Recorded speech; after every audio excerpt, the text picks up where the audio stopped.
12 months, particularly in households without a mortgage. For example, the share of these households that are behind on credit card or auto loan payments has continued to go up. Among households with a mortgage, about 60% are facing renewal this year or next. Most of those renewing will see their payments rise because they took out their mortgage during the pandemic when rates were at historic lows. But the average increase in payment will be smaller than we expected a year ago. Still, if a large shock causes job losses, it'll be harder for some households to keep up with their debt payments.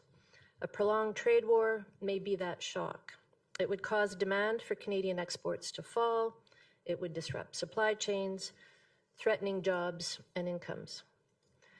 Workers in trade-dependent industries could find it particularly difficult to continue managing their debt. A prolonged trade war would also matter for businesses.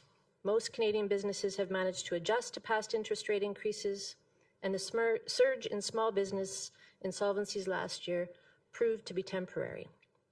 But businesses in trade-related sectors, especially those with high debt, low profitability or cash reserves, could also fall behind on debt payments. But if credit losses occur on a large enough scale, banks could cut back on lending in response. Struggling households and businesses would then have less access to credit to get through tough times. This cycle could exacerbate the economic downturn. In the non-bank financial sector, the growing presence of hedge funds in the market for Government of Canada bonds raises some concerns. Government bond markets are the foundation of the financial system, and they need to function smoothly for all other markets to work well. The increased activity by hedge funds has helped absorb increased issuance of government debt, keeping yields lower and liquidity higher. But hedge funds have also taken on increasingly large amounts of leverage to fund their purchase of government bonds. And this makes them more likely to pull back from these crucial markets in periods of stress, introducing added volatility.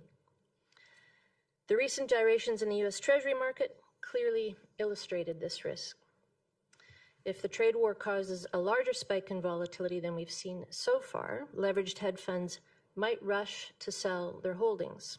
That could strain liquidity across core markets, increasing stress throughout the financial system. I remember when your last Prime Minister told his people to make fun of our national anthem and flag. It's not so funny anymore, right? You might end up becoming a state or losing yourself in the process. Anyways, follow us.